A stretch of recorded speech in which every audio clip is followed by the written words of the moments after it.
Please add your full name, the address you live at, and if you're speaking for or against the agenda item. You will then be given 5 minutes to speak. Thank you. All right. A disrespectful, rude, or disruptive speech or actions will not be tolerated.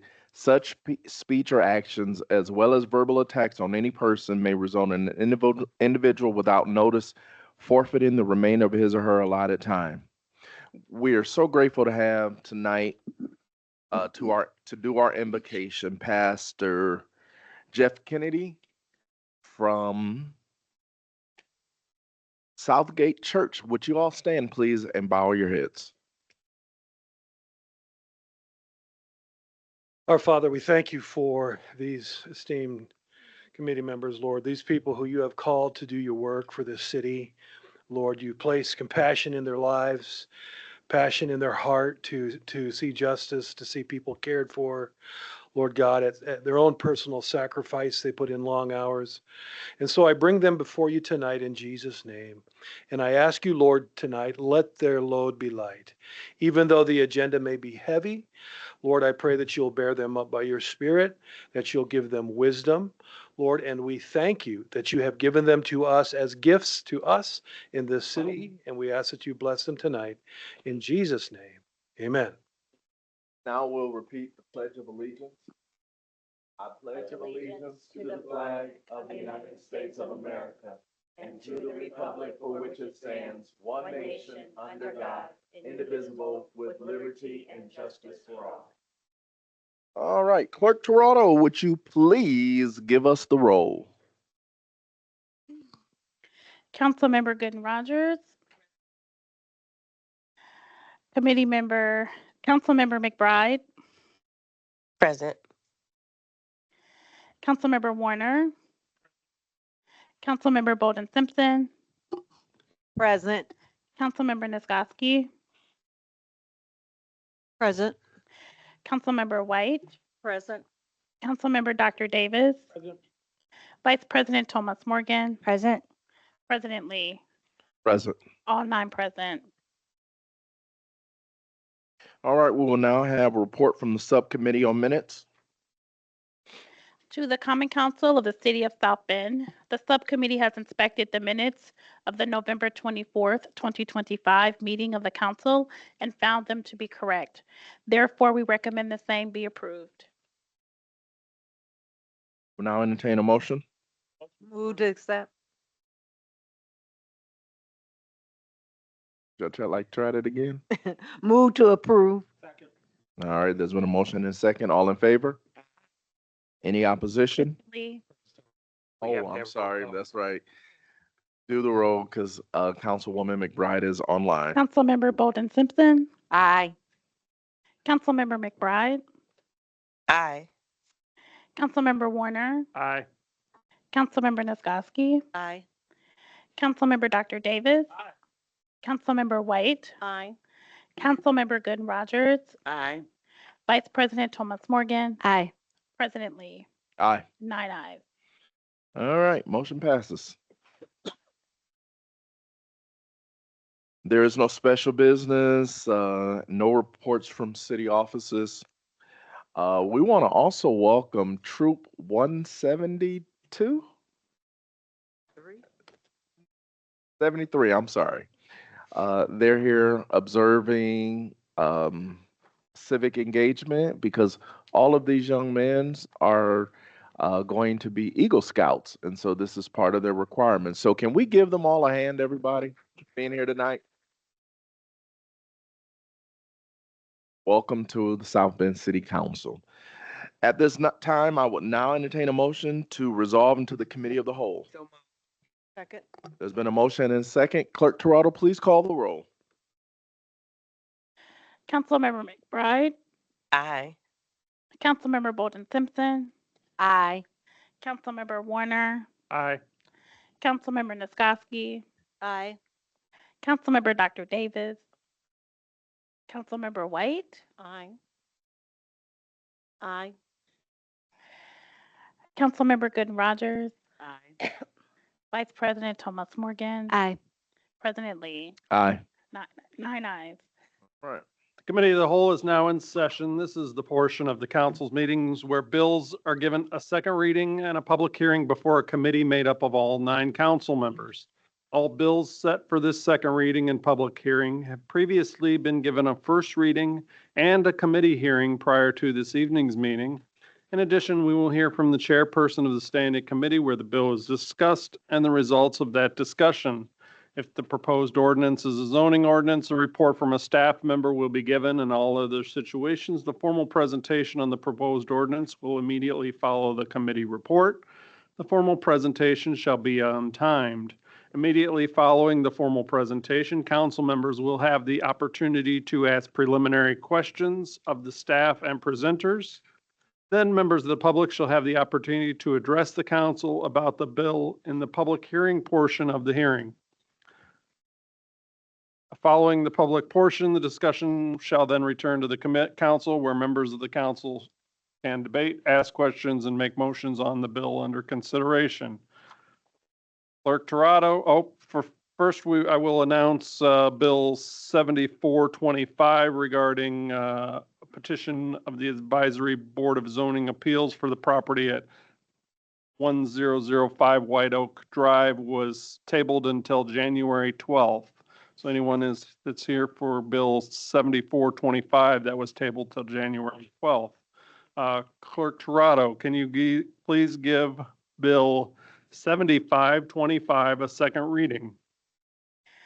Public hearing on an ordinance of the Common Council of the City of South Bend, Indiana, appropriating additional funds for certain department and city service operations for the year 2025 of $2,098,300 from the General Fund Number 101, $625,608 from the Motor Vehicle Highway Fund Number 202, $2,000 from the Gift Donation Bequest Fund Number 217, $20,000 from the Law Enforcement Continuing Education Fund Number 220, $4,166 from the COVID-19 Response Fund Number 264, $30,000 from the MVH Restricted Fund Number 266, $18,099 from the Innovation and Technology Fund Number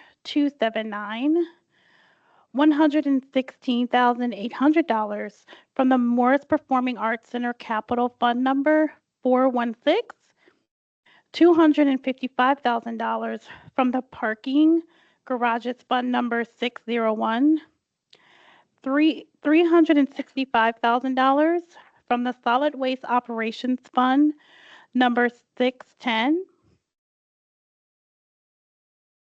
I'm sorry. $362,000 from the Water Works Capital Fund Number 622. $75,000 from the Sewage Works Operations Fund Number 641. $400,000 from the Sewage Works Capital Fund Number 642. $2,500 from the Project Relief Fund Number 655, $150,000 from the Police Pension Fund Number 702, and $17,820 from the Unemployment Compensation Fund Number 713. Thank you, Clerk Torado. Councilmember Nitzgodsky, is there a committee report? Yes, there is, Chair. Substitute Bill 7525 was sent to the Committee of the Whole with a favorable recommendation. Thank you, Councilmember Nitzgodsky. At this time, I would entertain a motion to accept the substitute. So move. Second. We have a motion to accept the substitute bill and a second. Clerk Torado, can you please take a roll call vote on that motion? Councilmember Dr. Davis. Councilmember Nitzgodsky. Aye. Councilmember Gooden Rogers. Aye. Councilmember White. Aye. Councilmember McBride. Aye. Councilmember Bolden Simpson. Aye. Councilmember Warner. Aye. Vice President Thomas Morgan. And President Lee. Aye. 9 ayes. Thank you. The amended substitute shall be accepted. Good evening, Mr. City Controller. Welcome. Thank you. Kyle Willis, City Controller, offices on the second floor of this building.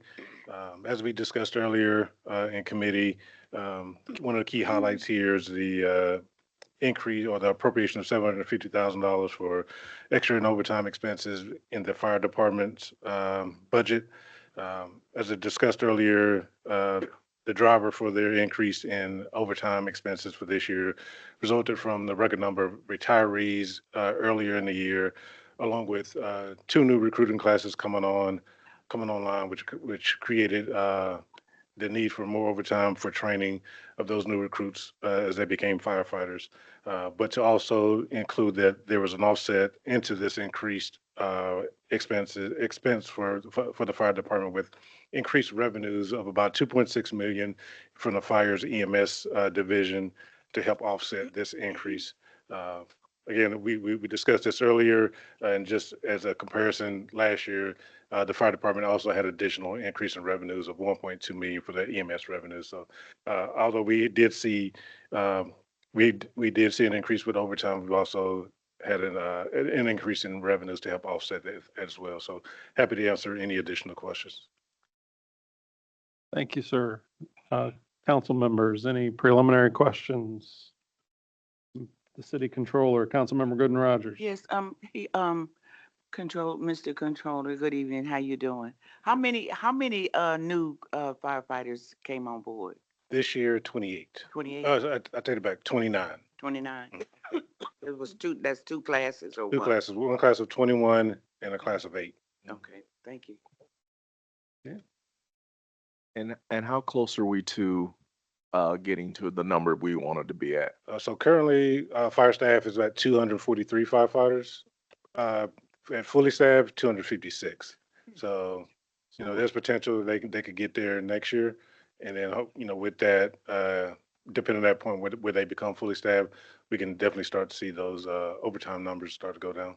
That's what I was getting to. Thank you. Okay, seeing no other questions, this time we'll go to the public hearing. Any members of the public wishing to speak on Bill 7525, either in person or online, either in favor or against at this time. Good evening. Good evening. Sue Kessom, 4022 Kennedy Drive. The total is 4.8 million, although you didn't put that on there.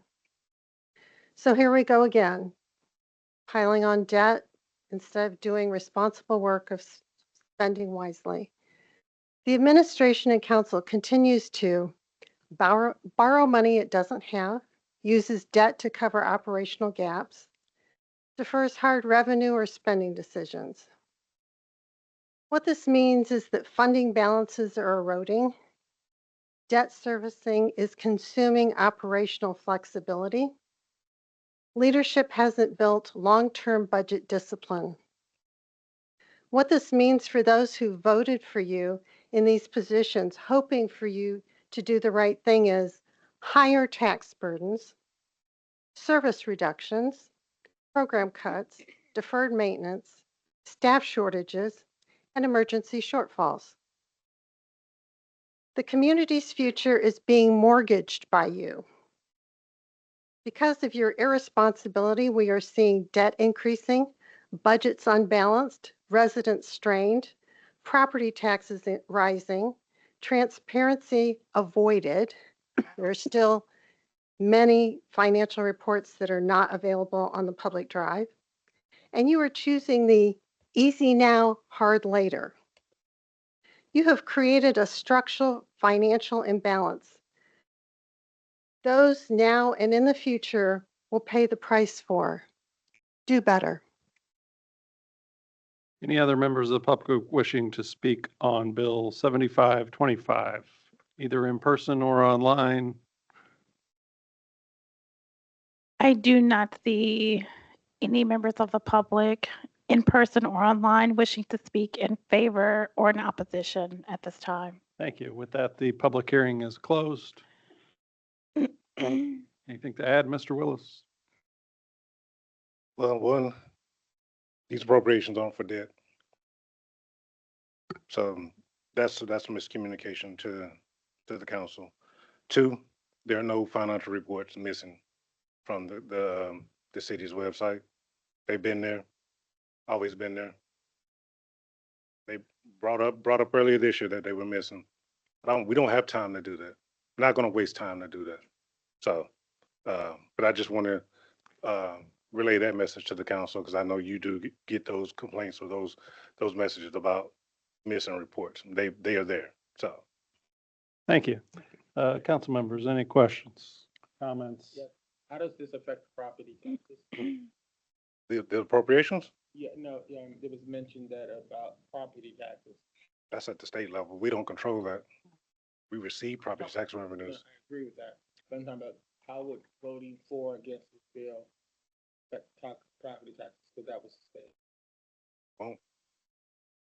It doesn't. Like if you approve this, does not affect the property taxes. We receive property taxes. Those funds we use to provide services to the city, pay the city's bills. Not sure where that would come from as far as you approving appropriations to allow for the spending of additional dollars here, how that affects property taxes. And I will rephrase my question this way. What happens if we don't approve this appropriation? What kind of impact could that be? That's a technical question. So more or less, the line items or accounts within the budget could end up being negative at year end. Bills are still going to get paid, but that means just we didn't appropriate the spending of those dollars. What happens to us?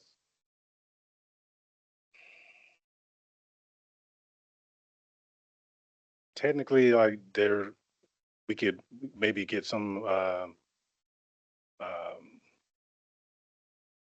there may be an issue with the state, but I've just not seen that happen where we've had negative accounts and then we're penalized in that aspect.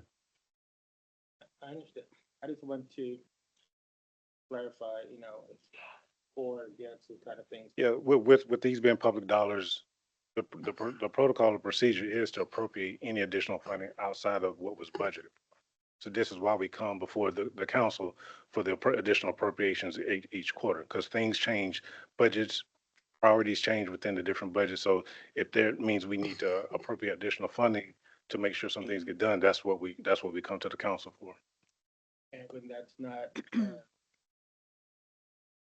honored from the council, you said that would lead to you having negative things. Could you elaborate on that? Yeah, so negative accounts, every expense line area in each budget is a line item, has its own account string. So, like I said, with these being public dollars, that's where you have to be transparent in the spending. So, itemizing every single dollar that goes out the door, we have to budget for. So when we do go over that budget, or if we intend to go over that budget, we need to appropriate new dollars. If we can't transfer budget within those departments and those funds to cover those expenses.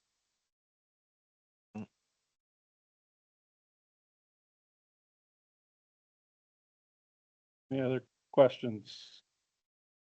Comments? Dr. Davis? One last one. You had mentioned that this is the lowest amount of transfers. Could you? No. explain that a So little bit? yeah. So what I mentioned earlier is out of all the previous quarters of budget adjustments and appropriations, this is the lowest one for the year. So this total of 4.27 million, I think, in appropriations is the lowest one for the year compared to other quarters that we've come for appropriations. And what would you say is the rationale for it being the lowest amount of the appropriation? You had given some kind of thinking on that. Could you share something on that again? So like my first year, coming before the council in Q4, that again was one of the lowest years, appropriations for that quarter. Like I said, I think we've gotten better with the budget process, just kind of honing in on the expenses. But at the same time, we realize, understand, like things change throughout the year. So there are times where we do appropriate additional funding throughout the year, but also we make use of already approved budget for this year to cover expenses. So we're not always having to come for appropriation. That's where we have budget transfers.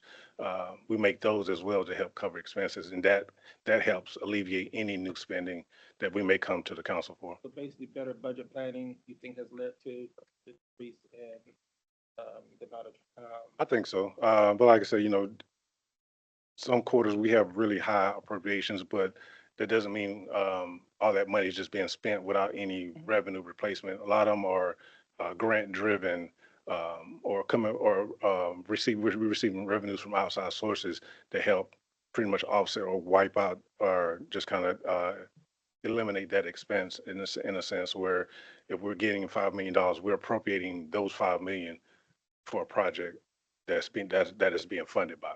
That wasn't within the city's budget. appreciate your insight. Thank you for clarifying the comments. Thank you. Anybody else with questions, comments? If not, I would entertain a motion. I'd like to make a motion to send substitute bill 7525 to the full council with a favorable recommendation. Second. Got a motion for a favorable in a couple of seconds. Clerk Toronto, can you please do a roll call vote on that favorable recommendation? Councilmember Dr. Davis. Councilmember McBride. Aye. Councilmember Good Rogers. Aye. Councilmember White. Aye. Councilmember Niskoski. Aye. Councilmember Bolden Simpson. Aye. Councilmember Warner. Aye. Vice President Thomas Morgan. Aye. President Lee. Aye. 9 ayes. Thank you. The bill will go to third readings with a favorable recommendation. Clerk Toronto, at this time, will you give Bill 7625 a second reading? Public hearing on an ordinance of the Common Council of the City of South Bend, Indiana for budget transfers for various departments within the City of South Bend, Indiana for the year 2025. Thank you. Councilmember Nitzgotsky, do we have a committee report? Yes, we do, but could I make a motion to accept the substitute bill? Well, I was going to do that after your report. Okay. Then this substitute bill 7625 was given a favorable recommendation to the committee of the whole. Thank you.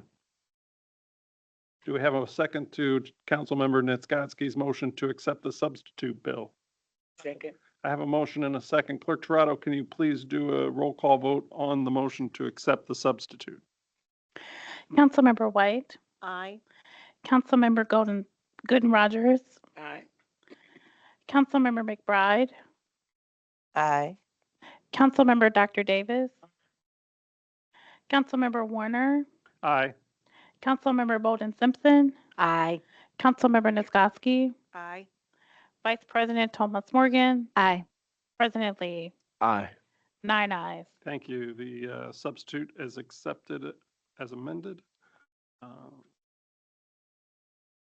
Mr. Controller. Yes, Kyle Willis, City Controller, offices on the second floor of this building. Couple key highlights here with the budget transfers. Budget transfer of $150,000 in the police department, cover capital equipment expenses through year end, and $150,000 budget transfer within visitor experience in the venue parks and arts budget to also cover contractual services through year end. And before pretty much each budget transfer really is just to move budget to certain line items within the different departments' budgets or divisions, just to cover any expenditures that they may go over budget by year end. Thank you, sir. Council members, any questions, preliminary questions? Seeing none, we'll go to the public hearing. Any members of the public wishing to speak on Bill 7625, either in person or online, either in favor or against at this time?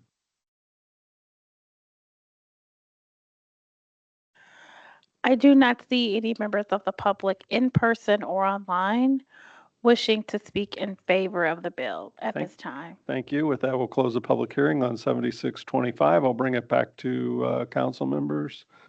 Any other further comments, questions? A motion? I'd like to make a motion to send substitute bill 7625 to the full council with a favorable recommendation. Second. motion. Got a motion in maybe 3 seconds. All those in favor of that motion, Clerk Toronto, you do a roll call vote, please. Thank you. Got ahead of me. Councilmember Warner, Aye. Councilmember White, Aye.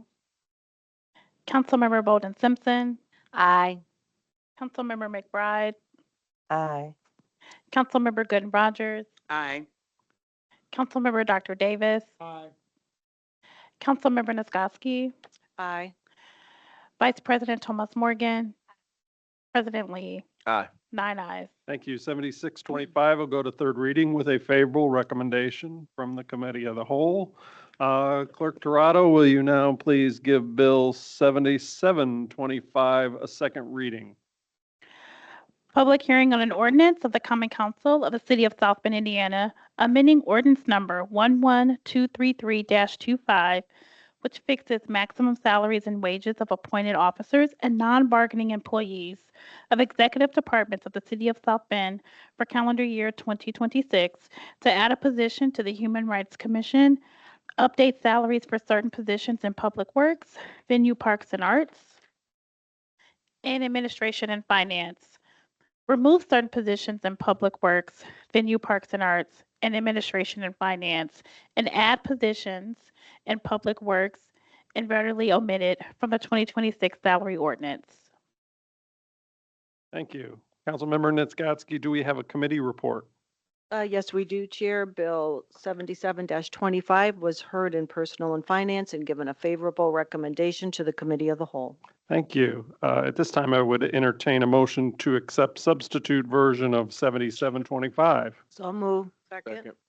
Clerk Toronto, can you please do a roll call vote on the motion to accept 7725 as amended by the substitute? Councilmember White, Aye. Councilmember Bolden Simpson, Aye.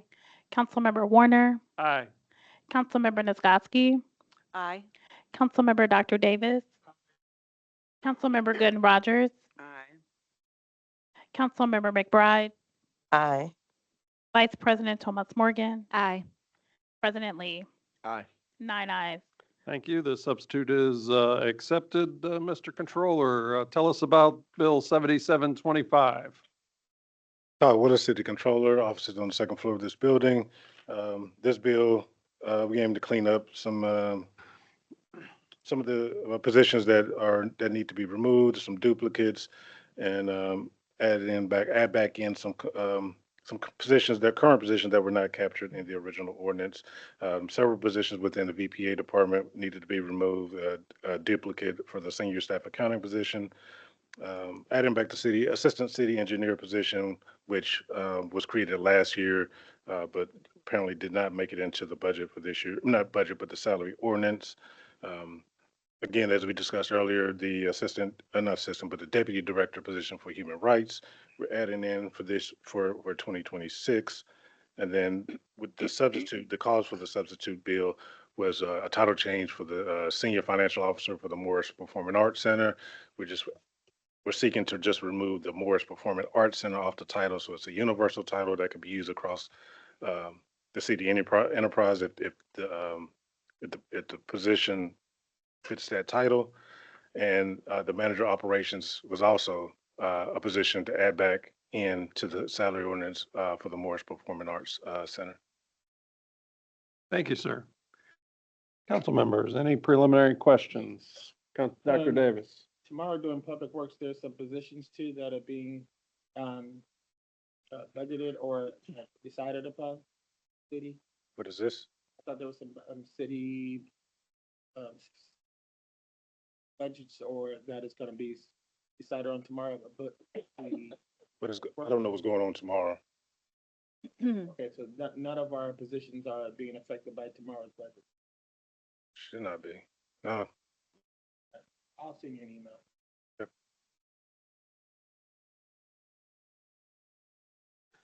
Okay, at this time, we'll open the public hearing on substitute bill 7725. Is there any members of the public, either in person or online, that wish to speak about 7725, either in favor or against I do not see any members of the public in person or online wishing to speak in favor or in opposition at this time. Thank you. With that, we'll close the public hearing and I'll bring it back to council members. Council members, any further comments, discussions, questions regarding 7725? I move that Bill 7725 be sent to the full council with a favorable recommendation. I have a motion for a favorable recommendation and a second. Clerk Toronto, can you please take a roll call vote on that motion for us? Councilmember McBride, Aye. Councilmember Bolden Simpson, Aye. Councilmember Warner, Aye. Councilmember Nisgowsky, Aye. Councilmember Dr. Davis, Councilmember White, Aye. Councilmember Gooden Rogers, Aye. Vice President Thomas Morgan, Aye. President Lee. Aye. 9 ayes. All right, thank you. That bill will go forward to third reading with a favorable recommendation. Next on the list is 7825. That bill was also tabled until January 12th. Anybody here for 7825? That bill will be tabled till January 12th. And with that, we will do our very last bill for the committee of the whole for the entire year. Woo woo. Clerk Toronto, can you please give Bill 7925 a second reading? Public hearing on an ordinance of the Common Council of the City of South Bend, Indiana, amending and replacing ordinance number 11237-25 in its entirety to fix maximum salaries and wages of deputies and non-bargaining employees appointed by the city clerk of the City of South Bend, Indiana for the calendar year 2026 and to establish one new full-time position. Thank you very much. We have a presenter. Yes, can you accept the substitute, please? Oh, yes, we have it's not on the list as a substitute, but at this time, I would entertain a motion to accept substitute Bill 7925. So move. Second. I have a motion and a couple seconds to accept the substitute bill as amended. Clerk Toronto, can you please do that roll call vote to accept the substitute bill? Councilmember Dr. Davis, Aye. Councilmember Nisgowsky, Aye. Councilmember Gooden Rogers, Aye. Councilmember White, Aye. Councilmember McBride, Aye. Councilmember Bolden Aye. Simpson, Aye. Councilmember Warner, Aye. Vice President Thomas Morgan, Aye. President Lee. Aye. 9 ayes. All right, the amended bill is accepted, and now for our petitioner's presentation.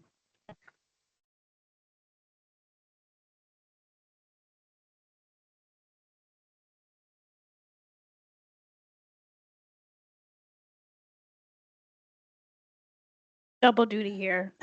Duty. Good evening and welcome, petitioner. Bianca Torado, City Clerk with offices on the 3rd floor of this building.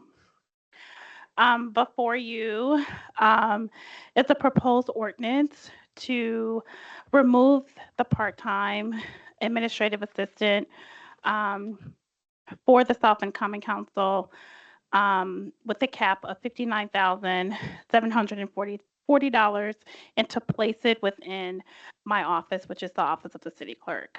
The purpose of this is to give this position benefits, and because you all are part-time, even though you receive benefits as part-time elected officials, you are not allowed to hire full-time individuals, which is where I come in as your administrative arm. And so myself along with the mayor are the only full-time elected officials that can bring these positions forward. So what I am wanting to do is to establish a full-time executive assistant position with a cap of $59,740. As you can see, there is no salary increase to this position. It's only changing to full-time with benefits, which is adding essentially 10 hours a week to this role, which will easily get consumed with committee meetings, second and fourth Monday committee meetings and council meetings. Just also a little bit about this position. It was created part-time in 2021 by the previous council president. This is the first time that the position has been hired for, which was in June of this year, actually. And so if I was to move as proposed, this is how it would look underneath my office and within my salary ordinance. This is currently my organizational chart, and this is where the part-time administrative assistant sits. And if proposed, this is how it would look currently, supervised by myself and the council president. This is currently my office operations teams, myself, city clerk, my chief of staff, my deputy city clerk, and executive assistant, director of special projects. Also, you also have 4 interns, and so they are here working 5 to 10 hours a week, getting a great local government experience. A lot of what the interns did help with this year is just helping with the move too, and also just getting to know what local government looks like. Should this position, this proposed position be in my office, before you have the current job description of what that would look like.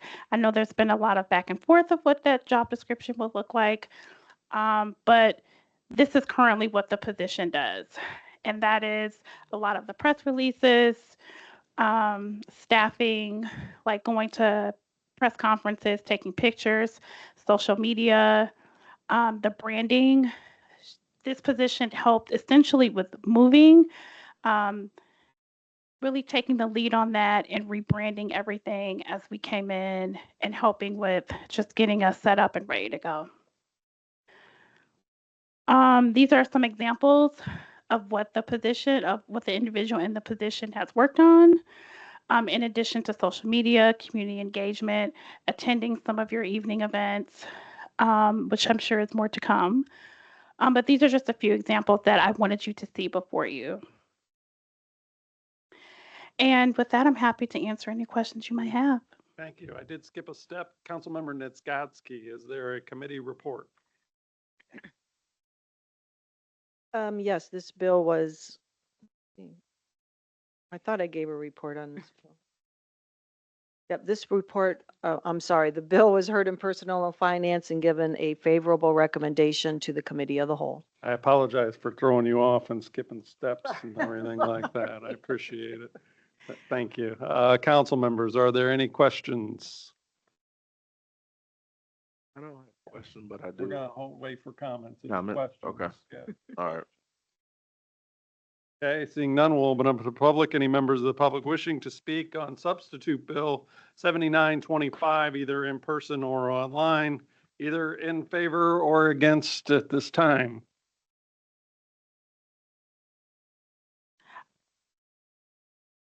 I have Mr. Geiger. Mr. Geiger, please unmute yourself and state your name and address. Thank you. Jordan Geiger, 302 South Falcon Street. Again, I'm just speaking in favor of this position. I think that the more robust the clerk's office is, the more efficient and accountable government is. And I just want to say that I still remain concerned about the equity issues because I do see a lot of overlap between between this role and the contractor role that Clerk Tirado served in. And looking at the previous agreement from April 18th of 2022, and also the invoices that were submitted to the council, I mean, these duties are almost identical. So I just wonder again if the pay is commensurate with the role, because again, it seems like it's more work for the same, if not less pay. Thank you. Thank Any other members of the public wishing to speak on 7925, either in person or online? I do not see any additional members of the public wishing to speak on the bill. Thank you. Any further comments, Clerk Yes. Toronto? I'm happy to address Mr. Geiger's comment. This position, this part-time position, has nothing to do with the contractor position that council did have. And they're not going to be doing any of the same duties. Thank you. With that, we'll close the public hearing. Council members, any other further questions, comments? President Lee? No, I would just like to say that people know that the council cannot hire full-time. We've had this position for several years and it hadn't hired anybody, but we finally got somebody that was qualified to be able to do this work. But in order for it to really be effective, or at the end of the year, we had to make some cuts in different areas. So this being able to be put in the clerk's office, which can hire people full-time, the council can't. That is the reason why we are creating this position. And this individual who we have right now has been phenomenal in the work that she's been able to help us do. And so we're excited to be able to actually have somebody in that works for the council and is able to deliver the things that we do. I look at so many different councils across the state of Indiana, and social media is important, and people knowing what's going on is important, and it's a big job. And then to work 8 o'clock in the morning till whenever we get out of here, and to have somebody part-time, that doesn't work because we can't pay overtime. So this allows us to be able to have this position, and this is the council's position, and we're very happy with the person that we have doing the work now. So, Councilmember Bolden Simpson. I just want to publicly thank the clerk's office and all the staff for all the help that you've given to all of us, to me also. I had 2 town hall meetings with the Lafayette Falls people, residents, very helpful in advertising that, making sure everyone knew about it. And so this is critical with our 5th and 2nd district tours, making flyers and everything. So we're very happy to have this person on board to do this very important work. Thank you, Clerk Office and Clerk Toronto. Any other questions, comments? I I would say thank you, Clerk Toronto, for giving her health care and doing the right thing and making this change to make sure that she has health care. It doesn't change the salary or anything, but that's very important. I would make a motion to I send. have just some last-minute comments. I just wanted to say that, just to address that this is a collaboration too between us. Like, this position is your position, but we both will collaborate and communicate to make it more efficient and what it needs to be. So I do look forward to those conversations with each of you about that. And that's all I have. Thank you. I'll make a motion to send 7925 substitute forward with favorable recommendation. Second. We've got a motion in a few seconds. Clerk Toronto, can you please do a roll call vote on that motion? Councilmember Dr. Davis. Councilmember McBride. Aye. Councilmember Gooden Rogers. Aye. Councilmember White. Aye. Councilmember Niskoski. Aye. Councilmember Bolden Simpson. Aye. Councilmember Warner. Aye. Vice President Thomas Morgan. Aye. President Lee. aye. 9 ayes. Thank you. With that, 7925 will go to 3rd reading with a favorable recommendation. At this time, I would entertain a motion to rise from the committee of the whole and report back. I have a motion. Do I have a second? I got a motion and a second to adjourn committee of the whole. Clerk Toronto, can you please do a roll call vote on that motion? Councilmember Dr. Davis. Councilmember McBride. Aye. Councilmember Gooden Rogers. Aye. Councilmember White. Aye. Councilmember Nisgowsky. Aye. Councilmember Bolden Simpson. Aye. Councilmember Warner. Aye. Vice President Thomas Morgan. Aye. President Lee. Aye. 9 ayes. Thank you. Committee of the Whole is now adjourned. The full council is now back in session. This is the portion of our meeting where bills are given a third reading and action is taken regarding bills that we heard during the committee of the whole. Clerk Toronto. Clerk Toronto, would you please give Bill 70, we're not doing 7425 because that's been tabled. Bill 7525, a third reading.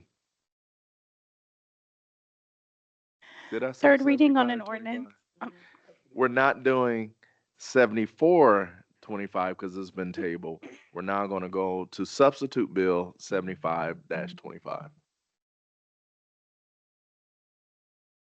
You just accept the substitute. Oh, we already accepted it, right? Third reading on an ordinance of the Common Council of the City of South Bend, Indiana, appropriating additional funds for certain departmental and city services operations for the year 2025 of $2,098,300 from the General Fund Number 101, $625,608 from the Motor Vehicle Highway Fund Number 202, $2,000 from the Gift Donation Bequest Fund Number 217, $20,000 from the Law Enforcement Continuing Education Fund Number 220, $4,166 from the COVID-19 Response Fund Number 264, $30,000 from the MVH Restricted Fund Number 266, $18,099 from the Innovation and Technology Fund Number 279, $116,800 from the Morris Performing Arts Center Capital Fund Number 416, $255,000 from the Parking Garages Fund Number 601, $365,000 from the Solid Waste Operations Fund Number 610, $236,000 from the Waterworks Operations Fund Number 620, $362,000 from the Waterworks Capital Fund Number 622, $75,000 from the Sewage Works Operations Fund Number 641, $400,000 from the Sewage Works Capital Fund Number 642, $2,500 from the Project Relief Fund Number 655, $150,000 from the Police Pension Fund Number 702, and $17,820 from the Unemployment Compensation Fund Number 713. Our Councilor Warner, is there a recommendation from the committee of the whole? This bill comes with a favorable recommendation from the Committee of the Whole. I will now entertain a motion regarding substitute bill 7525. Second. There's been a motion and a second. Clerk Toronto, please call the roll. Councilmember White, Aye. Councilmember Bolden Simpson, Aye. Councilmember Warner, Aye. Councilmember Nisgowsky, Aye. Councilmember Dr. Davis, Councilmember Gooden Rogers, Aye. Councilmember McBride, Aye. Vice President Thomas Morgan, Aye. President Lee. Aye. 9 ayes. Substitute bill 75-25 has been adopted. Clerk Toronto, please give substitute bill 7625 a third reading. Third reading on an ordinance of the Common Council of the City of South Bend, Indiana for budget transfers for various departments within the City of South Bend, Indiana for the year 2025. Councilor Warner, is there a report from the committee of the whole? Committee of the Whole sends substitute Bill 7625 forward with a favorable recommendation. I will now entertain a motion regarding substitute bill 76-25. Move to adopt. There's been a motion and a second. Clerk Toronto, please call the roll. Councilmember Nisgowsky, Aye. Councilmember Gooden Rogers, Aye. Councilmember Bolden Simpson, Aye. Councilmember McBride, Aye. Councilmember Warner, Aye. Councilmember White, Councilmember Dr. Davis, Vice President Thomas Morgan, Aye. President Lee, Aye. nine ayes. Substitute bill 7625 has now been adopted. Clerk Toronto, please give bill 77-25 a third reading. Third reading on an ordinance of the Common Council of the City of South Bend, Indiana, amending ordinance number 11233-25, which fixes maximum salaries and wages of appointed officers and non-bargaining employees of executive departments of the City of South Bend for calendar year 2026 to add a position in the Human Rights Commission, update salaries for certain positions in Public Works, Venue, Parks, and Arts, and Administration and Finance, remove certain positions in Public Works, Venue, Parks, and Arts, and Administration and Finance, and add positions in Public Works inadvertently omitted from the 2026 salary ordinance. Councilor Warner, is there a report? Substitute 7725 comes with a favorable recommendation from the Committee of the Whole. I will now entertain a motion. Move for passage. Second. There's been a motion and a second. Clerk Toronto, please call the roll. Councilmember Bolden Simpson, Aye. Councilmember McBride, Aye. Councilmember Warner, Aye. Councilmember Nisgowsky, Aye. Councilmember Dr. Davis, Councilmember White, Councilmember Gooden Rogers, Vice President Thomas Morgan, Aye. President Lee, Aye. 9 ayes. Substitute bill 7725 has been adopted. 7825 was tabled. Clerk Toronto, would you please give substitute bill 7925 a third reading? Third reading on an ordinance of the Common Council of the City of South Bend, Indiana, amending and replacing ordinance number 11237-25 in its entirety to fix maximum salaries and wages of deputies and non-bargaining employees appointed by the city clerk of the City of South Bend, Indiana for calendar year 2026 and to establish one new full-time position. Councilor Warner, is there a report? There is, substitute bill 7925 was the final bill sent forward by the Committee of the Whole this year and comes with a favorable recommendation. I will now entertain a motion for the final bill of the Committee of the Whole for Move for 2025. Second. There's been a motion and a second. Clerk Toronto, please call the roll. Councilmember McBride, Aye. Councilmember Bolden Simpson, Aye. Councilmember Warner, Aye. Councilmember Nisgowsky, Aye. Councilmember Dr. Davis, Councilmember White, Councilmember Gooden Rogers, Aye. Vice President Thomas Morgan, Aye. President Lee, Aye. 9 ayes. Substitute bill 7925 has been adopted. Resolutions. This is the portion of the council's meeting where the common council hears bills filed as proposed resolutions. The title of each proposed resolution is read by the clerk. A report from the committee chairperson of the standing committee to which the bill was referred to for an advisory review and recommendations is given. During the public portion of each proposed resolutions, members of the public are invited to address the council. We ask that you please give your name, address, and comments on the bill. If you have any questions, they will be addressed by the presenter during their rebuttal. Each member of the public is limited to 5 minutes, with those speaking in favor going first, followed by those in opposition. Then a 5-minute rebuttal from the presenter. Resolution. Clerk Toronto, please give bill number 2544 a reading.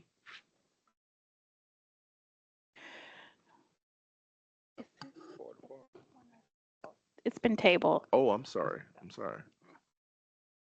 been tabled to January 26. 26th.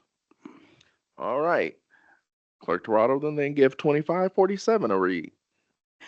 A resolution of the South Bend Common Council of the City of South Bend, Indiana, acknowledging the impact of the federal government shutdown on SNAP recipients and calling for a public hearing to consider emergency measures to support residents experiencing food insecurity. Is there a committee report? Yes, there was, President Lee. Personal and Finance had a meeting, a very late meeting, and it was a no recommendation out of committee. All right. Petitioner, would you like to make your presentation? Yes, Sherry Bolden Simpson, 6216 Exeter Court. Oliver Davis, 1801 Nash Street. Council members and council president, we bring before you a resolution to address the emergencies that we've had in the past and see what we can learn. I understand that a resolution emphasizes the importance of the issue. We want to be proactive and have a meeting to address any type of upcoming emergencies that could come up. In the cover letter, we talk about our fiduciary duty. And this is what we're doing. We're bringing forth this resolution during the crisis that we had, although kind of short, but it was intense with 20,000 people in our community fearing the loss of their SNAP benefits. We have legislation that is coming up that another crisis with our health insurance, and we just need to be ready and stay ready. And the way we stay ready is to plan. Other cities were a little bit more on the ball than we were. They planned for when this was coming down the pipe. We have a lot going on. We did get it together. I'm very pleased with the mayor and council president, how we reacted to the crisis. And this time we want to be more proactive, and we submit a resolution to emphasize the importance of it. And it is a meeting and to prepare for crisis. Again, I concur with what my colleague has just said, and we're looking forward to having that meeting sometime in the month of January 2026. And we would prefer to look at all the key lessons that were learned and move forward from that standpoint. All right, council members, are there any questions? Just as I had asked earlier in the committee, Chair, that what I heard was, to prepare for crises. As I said, the Keep SNAP and WIC funded act was passed. There is no present crisis. They cannot, even if the government shuts down, the bill that was passed will still provide WIC and SNAP benefits. And that was a bipartisan bill that was put through Congress, and it was a condition of reopening the government. And so the focus now, from what I'm hearing, is that they want to, for future crises, talking about healthcare. I don't know if we're talking about healthcare, housing, mortgage rates, we're the city of South Bend. And I think if there's a crisis that presents itself, as there was when, COVID-19, the economic shutdown, the downturn, we found ways to work with our businesses. We found ways to work with our, our residents. And I just think that the resolution here, it's just too broad. I mean, what do we just, I guess it's just too broad for me. If they want to have a meeting about it, I don't understand why you just can't call a meeting. So that's my question. Why not have a meeting? I don't understand the resolution when this crisis has been resolved already. Anyone else? Questions? Any? I don't see any down that way. One of the things that I'm as president, I'm not on a committee, and so today when there was a tie, they asked, and I asked the question of, do we just want to have a meeting or do we have to have a resolution? And it was, when we were dealing with this crisis, we asked for input um, on how to deal with this. We were able to find some money from the city, clerk's office, council's office, some other businesses contributed. $125,000 was raised. We were criticized and said that wasn't enough. That $125,000, every dollar ended up being $8. And so what started out as $125,000 ended up being $1 million worth of food assistance for our residents during that crisis time. And we wanted input from and we called for asking, instead of people attacking each other, let's sit down and have a conversation. So today when we were voting on that, because the president has to break the tie, I said I'm for us having a meeting to talk about how do we prepare for the future. But I didn't think we needed a resolution to do that. So I got criticized for that when from day one, we had been working with administration to make sure that we could help our individuals that were in need. And so, again, that's why I wanted clarity in the resolution, because again, if we have clarity, then it's easier to go along with something. But if we don't have clarity, then how can we vote on that? And so I just wanted to be known that we were the ones working. Getting stuff together. I'd rather be at the table getting things done so that we can be able to help our people and help our community. And I was so proud of organizations who came together to make sure. I don't think if somebody didn't get a turkey dinner for Thanksgiving, it was because they didn't want one. Because people came together and was inspired to assist those, and we were able to avoid this crisis. So, I want to stand on business, and standing on business is this. If we're going to meet, let's meet and let's be productive and let's work together. That's what we said. We may not all agree, but we can work together and be respectful. And we were able to help our city and inspire other people. And our city made it through a crisis. So.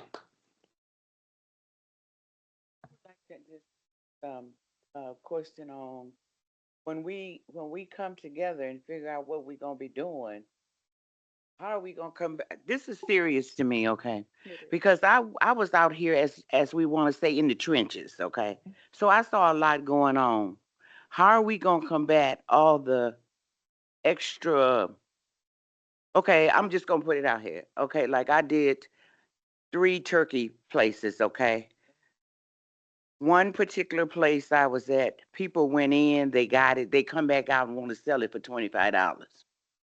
It's a lot going on in these situations. So when we talk about doing this stuff, we need to have a program in place on how we going to do it and what we are going to be doing, because the need is to help people, not to watch people take it and turn it around, and then something that's been given to you now you want to sell it. And you're selling it something that was given to you. Then you want to turn around and get back in line and get. I know people right now that's got about 4 or 5 turkeys in their deep freezers. I'm telling the honest to God truth. I'm not exaggerating. I'm telling you what I've actually seen. So what we got to do is, as this council, work together. We cannot come up here with flawed programs that's not going to work. So everything needs to be set down and worked out. It's not nothing wrong with putting a program in place, but we need to have a program in place. Chief Daryl Scott here had a program with the administration going on at King Center, and people came and got dinners, and people honestly came in and wanted 8, 9 dinners. We ran out before we even got started. Martin Luther King, we were carrying Councilwoman White and I went to one program, started at 4 o'clock. We went over to Charles Black at 4:30. Everything was gone. So there's programs here that can be done, but we got to figure out ways to do them to where it will benefit everyone and not the same people 10 and 12 times. So that's what's got to be done. I mean, nobody wants to say it, but this is what's going on. So I'll just say it. This is what's going on, and we need to stop this and sit down and work together and come up with a real program because it's going to continue. So I would say that we just table this and move on to something else so that we can come up with a program and then come back with something.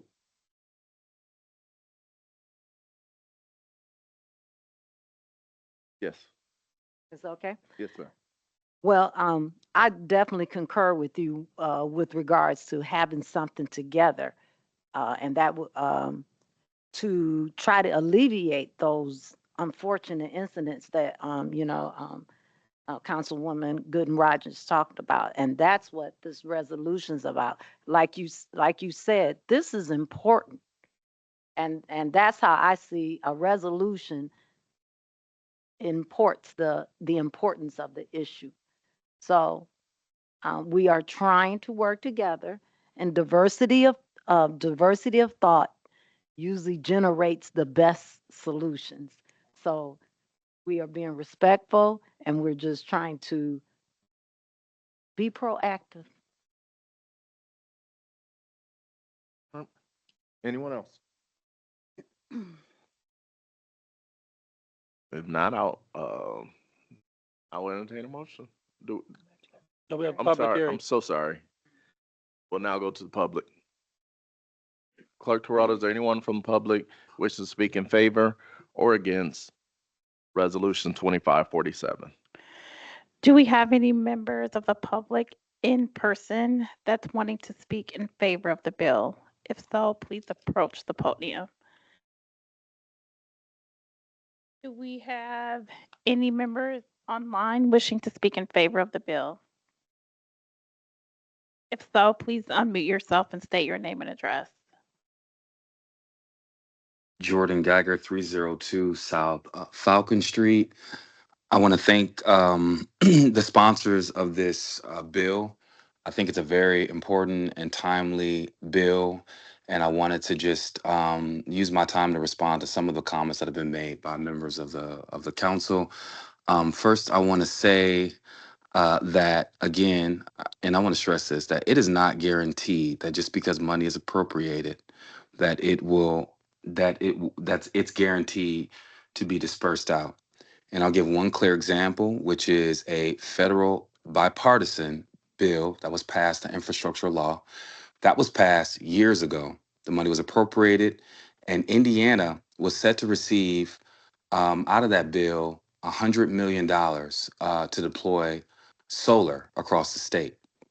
That money was legally obligated, and the lead agency that was set to be the lead recipient of that money had entered into a contract, a legally binding contract with the EPA.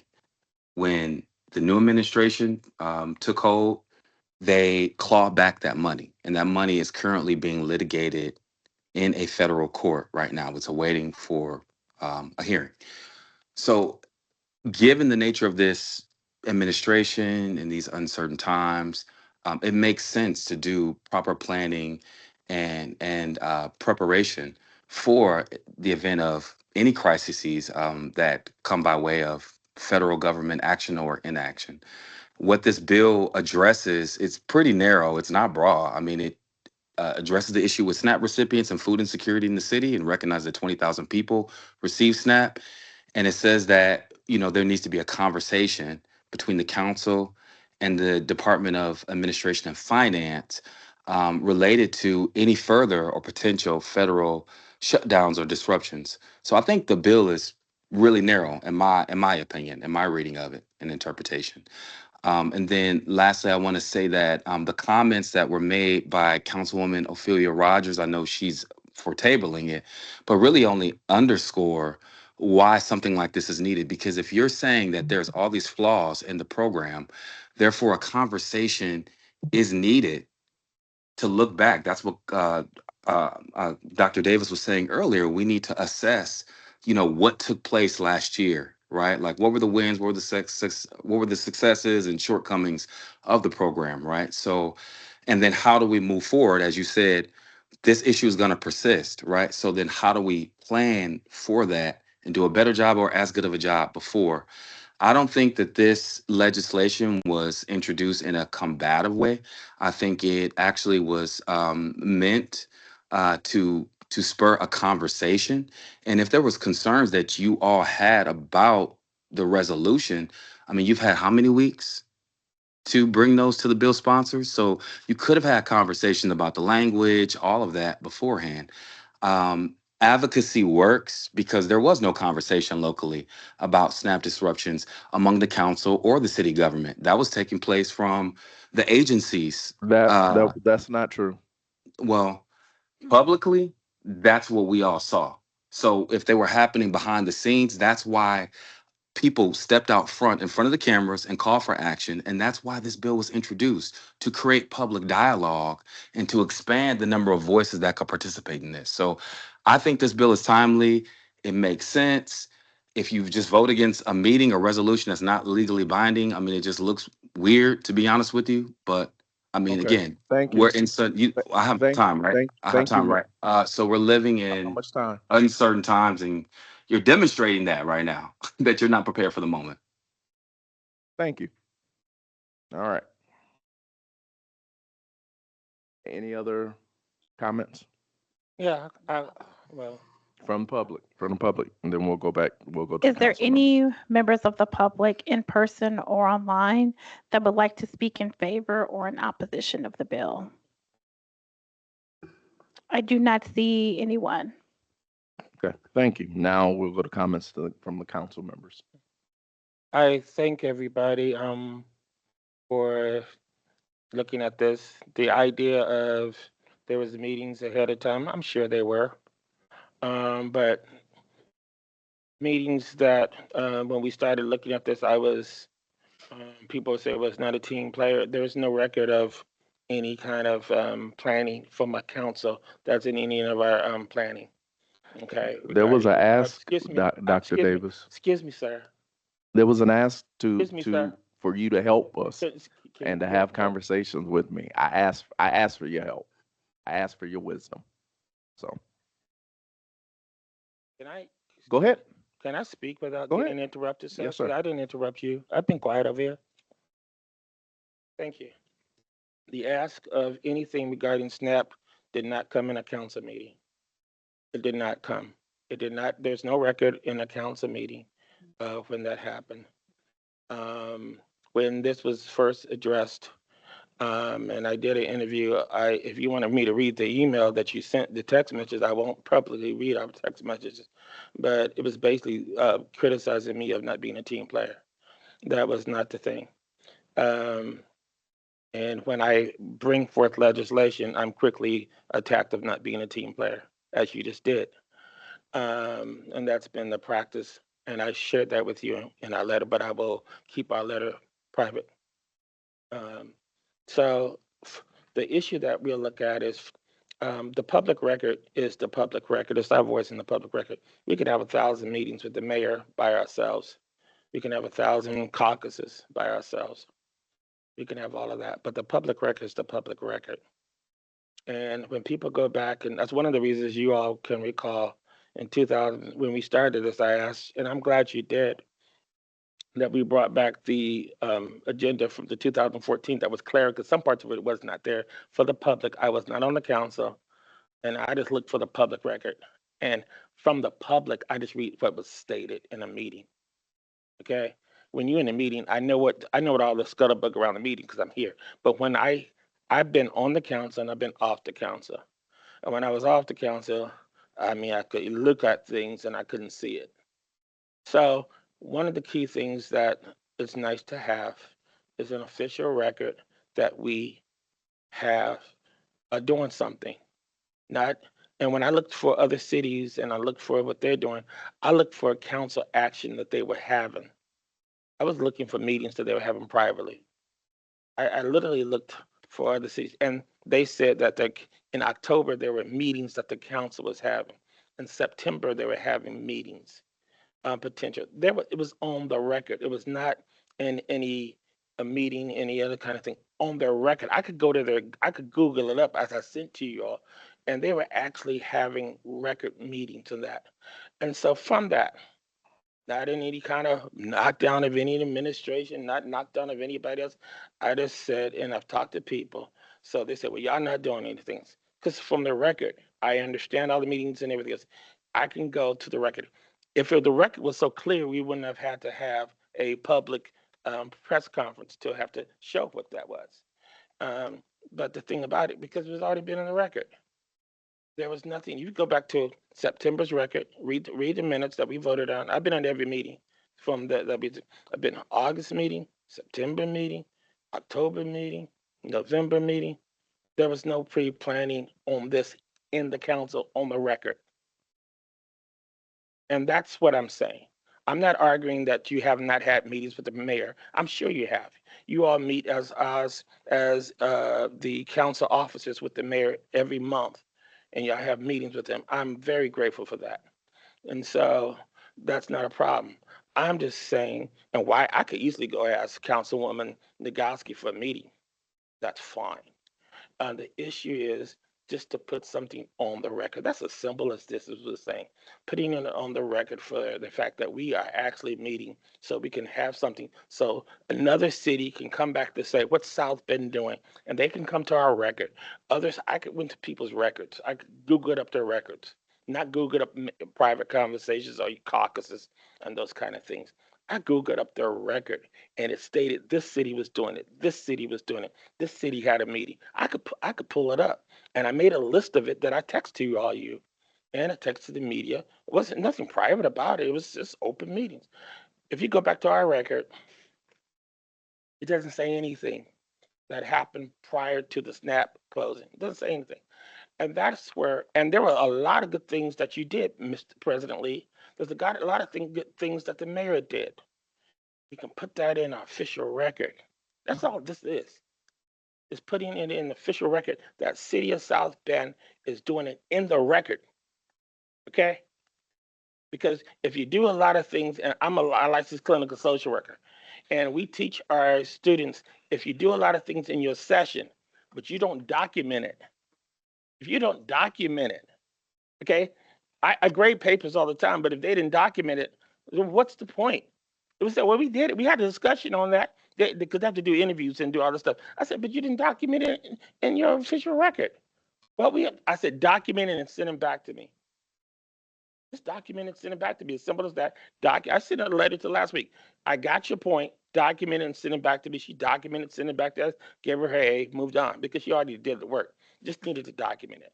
This documents that the mayor of South Bend, the president of South Bend, our city council of South Bend, is meeting to address these issues that are already being addressed and even making more clear, and it puts it on our official record. So people can come from now, 5 years from now, 10 years from now, and say what they did. Y'all can go back to what I did in 2008, and see what I did. Y'all could go back to further to see what Councilwoman White did, and then y'all could go back further before any of us were on the council to see what they did. Now, we can't go back to conversations that anybody had with Mayor, the former mayor, Kernan, he's gone. We can't go back to some of the other former mayors, that many of them are gone. But we can go back to the record. We can go back to the Dr. Davis, record. your And 5-minute rebuttal is expired. But so that's where, even though there's not an official time for that, Mr. Chair, but anyway, we can go back to the record. And I can yield the time, Miss. I would ask Miss. Can I have her time then? Can you grab me her time? I yield my time to. Thank you. It's so the therefore, sponsors of the I'm bill who forward. have a rebuttal, not individual council members. So therefore, I close with my time with stating that from this moving forward, that we need to just put it on the record. And if anybody can show me on the record where this has been in pre-planning, I would appreciate it. We're just asking for a simple meeting in January so we can put it on the record now in December and we can move forward. That's all. Thank you. Okay. All right. Council, President, can what was done be documented and put on record? I'm asking. Attorney Palmer? No. Okay. I wanted to know, okay. I appreciate that question. I like that. Any other questions? Yes. There are questions before, but those were comments. I want the opportunity just to give my comment. We, as legislators, it is our job, whether it's passing revised salary ordinance, new positions, we're voting on words, we're voting on numbers. And so I'm sorry, but what you describe as the intent of your resolution just isn't here in the words. It continues to, it discusses assistance during the continuation of the federal shutdown. It talks about relief to residents affected by the federal shutdown. We are no longer in a federal shutdown. And so I continue to struggle with the need for this resolution. If you'd like to speak with admin and finance, our controller, or the mayor, any of us on council can do that. I'm not interested necessarily in compelling chair of a committee to meet. That I hold that discretion to the chair of any committee in their decision to meet and convene their committee. Dr. Davis, would you be willing to redo this resolution and just have it say, hey, I want to do a resolution so that we can convene a meeting to be able to talk about ways we can work in order to prevent any of these crises from happening or create a strategy? Or President Lee, I would be happy to get some type of meeting together, but as the resolution is, Yeah. this is something that's already happened, it's passed. And, you know, if we want to have a meeting, I can certainly do that, but to pass this in the form that it's in, it's past tense. And it's just not relevant to where we're at right now. Let me answer your question. Not. And I'd you love wanna to, we could respond do to a something? meeting. I can answer that. When you look at the issue of policy, back to the president's question, we can easily right now add a line because it's not a problem. If you look at our cover letter, it talks about that, and you go back to the actions here. I'm looking at it right now, and because you can amend anything until it's voted. If you have a section 4 in it, and it can say if you wanted to put it from that standpoint, we could amend it just to say, and to learn key lessons from the SNAP crisis for the city of South Bend. That's it. To add a section 4 to learn key lessons. This is very simple. Or to review key lessons for the city of South Bend. We can review. We can just review the key lessons because there's a lot of lessons I saw that you all did. And so we just our meeting and we add that to review the lessons. It's not a financial obligation. I mean, some of the people who were with me who wanted to do the resolution and we had a discussion. Should we ask for the 4.8 or should we ask for this? I said, no, we're not even close yet. I said, we just need a meeting. And so let's put a meeting and to say, so we can review the lessons that were learned from the SNAP crisis. I'm at peace with that. We set the history. We set what was going on. We realized that part of it is over and to learn the lessons because we still need to review lessons of what this happened. There was a lot of good things that came out of this. And I think this could be a win-win for everybody. And to put that one line in there and we can vote it down as a committee and that's it. You want to share something with Councilwoman White? I make a motion to table the bill indefinitely. Second, Order. I'd like to call the vote. Okay. Hold on. Councilmember McBride is online. Yes. Thank you for acknowledging that. I just thank you for the clarity. I just was getting clarity towards the end as the dialogue was going on that having a meeting is one thing, but when you're trying to put restrictions or stipulations was a different thing for me. But it seems like it was heading in the right direction of having a meeting just to review what happened. I didn't have a problem with that, but then it just went somewhere totally different. But I just wanted my comments to say that having a meeting to look back to see where we were or what happened was a good starting point, but putting stipulations again on it, like I said, or a dollar figure or tying it into that, I think that would go a little bit too far at this time to where I was as far as giving my comments on the bill. And in response to Councilwoman McBride, that's what we had talked about earlier. And I'm glad you shared that because that's just where we are. And from that standpoint, there was no restriction of that. And that's what Councilwoman, go ahead, Ms. Before, I was trying to get your attention. I'm sorry if you didn't see it. Excuse me, there was a call for a vote.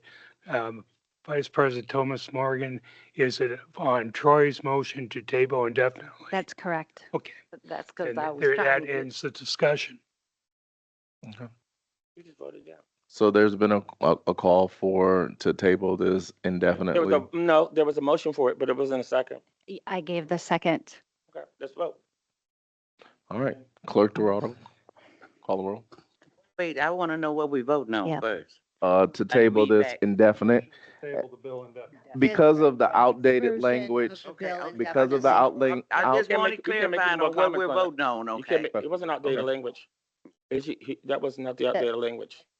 Well, that was what. No, was what that's not what we were Chairman talking. That's not why we Niskowski- were, no, that's Yeah, not what we were talking about. that's That is not what we're talking. We were Need a declaring, clarification of the vote. when we were making the amendment when he did it, so it's not based on the outdated language. okay.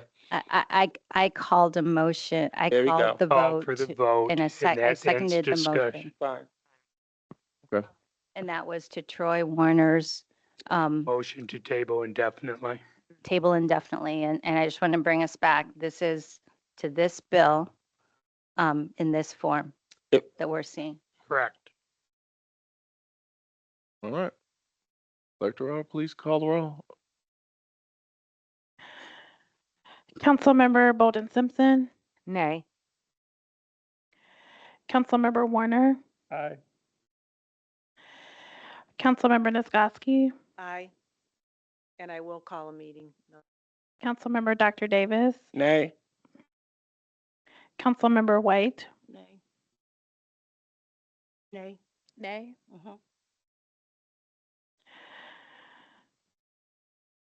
Councilmember Gunn Rogers,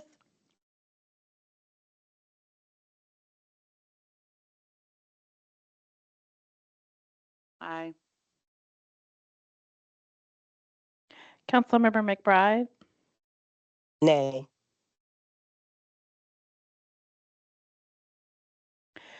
Vice President Thomas Morgan, Aye. President Lee, Nay. nay. So I have 4 ayes and 5 nays. Now that can we talk about can we clean this up? Having a meeting to discuss a meeting. I wonder why people think city government is broken. No. Because of motions that you just made. That's why they think city government is broken, because people are hurting, and that's why they think city Okay, government is broken. point of order, everyone, please. Now, I'm asking this. Well, he asked it, so I gave him an answer. Okay, but I need everybody to have decorum and only respond when you're called on by the chair. Straight up Republican, Okay. Who's a Democrat. Now, we can disagree, but we don't have to be, Well, you've been disagreeable to me already. Don't do that, because okay, I'm trying to get to a resolution. Well, okay, cool. And I actually voted for your bill, so I'm trying Voted to. against the bill. No, I did not. You voted against it. I did not. You said Okay, indefinitely. let's just go on. Excuse me. You said- I'm not an order. Yes, ma'am. But She's been waiting. to I've be been waiting. recognized. Yes, and ma'am. I think that what I would like to say at this point, okay, we are all elected officials. And we all need to be treated with respect, whether we agree or not. But having all these conversations going back and forth, and saying we're gonna have, discuss another meeting, it'd be my suggestion is that we would get with the sponsors along with the chair and come up with that next meeting and what that next meeting is going to look like when, and also the mission, the goals, and what do we hope to accomplish? Mhm. Because at this point, I don't believe that we're in a position to have critical conversations at this point. And that's just how I feel. I agree. Thank you. I guess my question there is, I mean, can we just all agree to that and that there's no need for a resolution? I think there's just no need for that. I can't hear what you're saying down there. She's asking, can we just agree to have a meeting, that we will do a meeting? We don't have, because there are things in this that is outdated. This is not the best form of the resolution. Can we meet, work together, do those things that you said that you would like us to do? And we'll be able to effectively come up with a strategy to be able to be ready in case anything happens. We'll bring back a better resolution in the next meeting. I'll do that. I'll meet to that. Thank you. Cool. I want to have a comment, Yes, ma'am. okay, because I am feeling a little ignored. Sorry. 'Cause that's all right. It's not just you. It's just like people jumping. So I'm a big person on collaboration. I thank you for calling me. I forget what day it was to tell us what you were going to do in response to the SNAP crisis. But with all due respect, that wasn't collaboration. It was a good thing, but it wasn't collaboration. So that's what we're asking for. Y'all don't, just because people disagree, I think we get a little too upset if somebody wants to take a different route. It's okay. It's the diversity of thought that generates the best decisions, the best solutions. And everybody walking in lockstep, it may look good for the Rockettes, but it's not good for a committee, council that's making critical decisions. So maybe I need to get a little louder, like I need to say something. If it's not documented, it didn't happen. And what is documented is important. And so that's why I want to reiterate again, that's why we put it forth as a resolution. It documents it and it tells that this is an important thing. Mhm. I'm good with having a meeting, and if that meeting generates another resolution, then so be it. Well, thank you. Where are we at? Well, you need to decide what to do with this resolution. It's either going to be passed, denied, or tabled to a time certain. I make a motion that we follow what Councilwoman White and Bowden have stated, and that we'll come back with a revised revised resolution along with what the president stated, and we'll bring that back in January. All right. Want a second? that? I'll second it. Okay, thank you. Clerk Toronto, please call the roll. So, If I could clarify, the date certain is going to be January 20th or January 12th. Is that correct? What date? January We 12th. should be ready for the 13th. What's the first one? The first one is, what's 12. January 12th. 12, yeah. We should be ready then. I mean, if it's not, I'll let you know. I'll send an email, but let's shoot for the 12th for a simple resolution. Because we should be able to meet before then. I hope so. We'll meet. If not, we'll clarify it by that time. We'll have a date. Yeah. Okay. So, So is the motion to table this yes. until January 12th Fine, let's do that. or way. the And let's 26th? table this to January 12th, and we'll come back with whole thing amended. That's probably the better way to do that then. Then you only need to file a substitute resolution by the filing date before January 12th. That is correct. I can do that, sir. All right. With that being said, it's been a motion and a second. Clerk Toronto, please call the roll. Councilmember Dr. Davis. Aye. Councilmember Good Rogers. I abstain because I don't really know what I'm voting on. What you're voting on is for us to come back and make an amendment to include all the changes that everybody is wanting us to do, so we can, have a better resolution, that's all. Well, first I thought you said what Ms. White and Bowden Simpson said. So what is it that they're saying? It's the same thing. We come back and we'll, there's no difference between what Ms. White's saying, what Ms. Bowden's saying, Is it documented on what they both just said? Does What they anybody know? said is on the record, yes. On the record, what Councilwoman White and Bowden Simpson said? Correct. I abstain. Councilwoman, I Goodman can't- Rogers, you cannot I abstain. can't abstain. Then, I can go for the 12th. Thank you. Aye.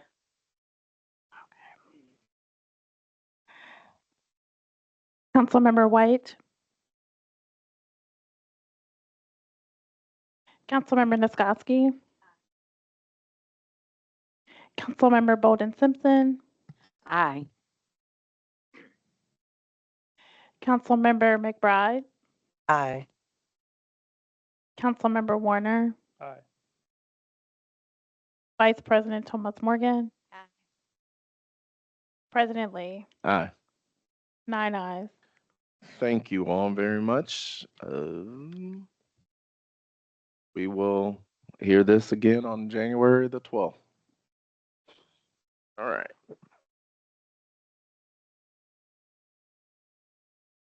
Clerk Toronto, please give resolution 2549 a reading. A resolution of the Common Council of the City of South Bend, Indiana, approving the purchase of real property located at 749 Harrison Avenue, South Bend, Indiana. All right. Is there a committee report?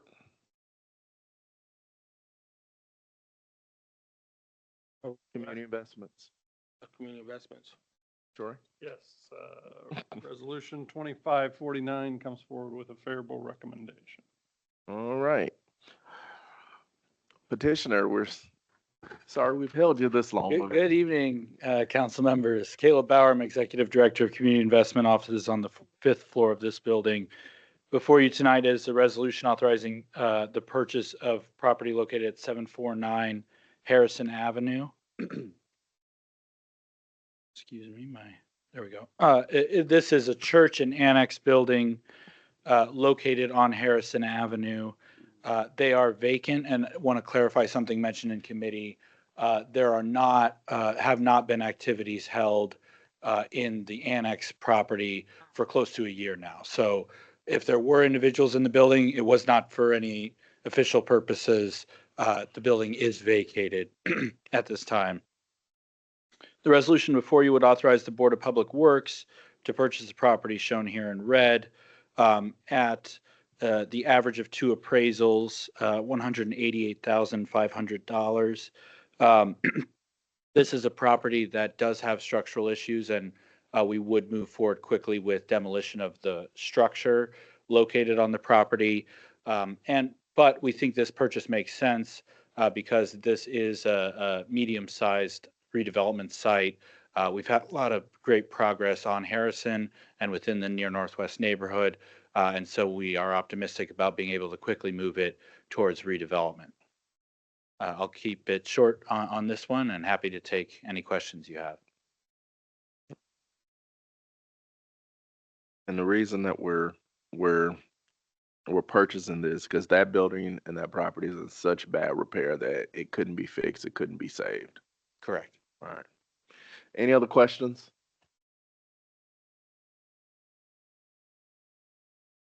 We'll now go to the public hearing. Is there anyone from the public wishing to speak in favor of Resolution 2549? I do not see any members of the public in person or online wishing to speak in favor of the bill. Is there anyone that wants to speak in opposition in I person? do not see any members of the public in person or online wishing to speak in opposition. All right. At this time, I will entertain a motion. Second. There's been a motion and a second. Clerk Toronto, please call the roll. Councilmember McBride, Aye. Councilmember Bowden Simpson, Aye. Councilmember Warner, Aye. Councilmember Nisgowsky, Councilmember Dr. Davis, Councilmember White, Councilmember Good Rogers, Aye. Vice President Thomas Morgan, Aye. President Lee. Aye. 9 ayes. All right, resolution 2549 has passed.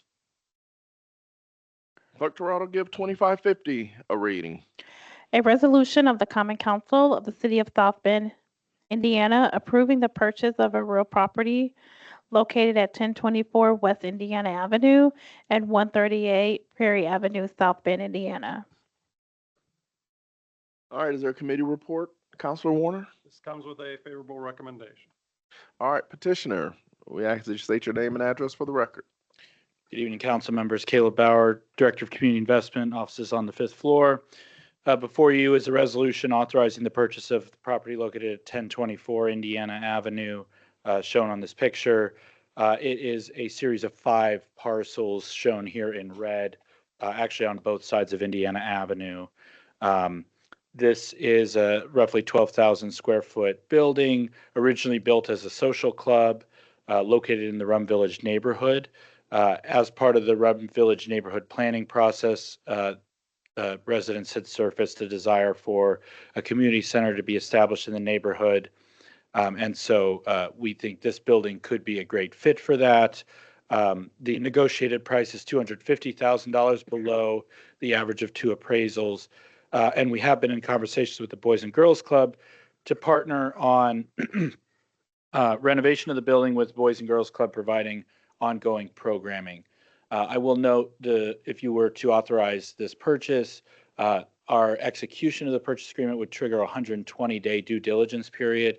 During that time, we'd engage with Kill Architecture to update plans and design documents related to the building, and really, bring things like those renderings, things like that together, and make sure that we've got a plan that makes sense and is fundable to bring this building back to life. Are there any questions? Council members? We'll go to the public. I do have one question. Do you know when they will start being able to show inside photos or thoughts, or when we can get a more of a vision of where their ideas will be? Do you know what that goal would be? I think we could probably share some things with you in the beginning of 2026 of where we're at as far as some visioning. You're saying like renderings of what it could look like? Yeah. Yeah. We could, beginning at early 2026, January or February. That's cool. I look forward to seeing that. That's exciting. Thank you, sir. All right, any other questions? Yes, I would like to know, how many more older buildings do we have that, we're gonna be looking at getting rid of or trying to sell off or do something with? Because, a lot of our neighborhoods do have a lot of older buildings that need to go. So I'm glad to see that we're doing something with some of these buildings finally, to move them along. So do you have some more plans to work on something else, or? Yeah. I mean, always a work in progress. We have a group internally within the city called the Problem Properties Team, and so we're always thinking about properties, especially those in disrepair, and how we can collaboratively across departments think creatively about getting them on the right track. There's lots of different ways we do that, but we are trying to monitor those and understand where properties are at before they get to the point that the only solution for them is demolition. And so this is kind of 2 examples. The previous property, it's too far gone. This property is not too far gone. We think it is salvageable and could be a great adaptive reuse project. So there's one I'm kind of particularly interested in. It's right there off of the Sample Street overpass. You know what I'm talking about, down there where it's burnt all that. Yeah. So Down by the railroad tracks, it was Yes. the old maintenance facility there. kind of like Yeah. eyesore. I had some constituents call me Yeah, and asked about that, I can so, follow up with you on the case status for that property, but I know that one had been on our radar. okay, thank you. Thank you. Cool. Anyone else?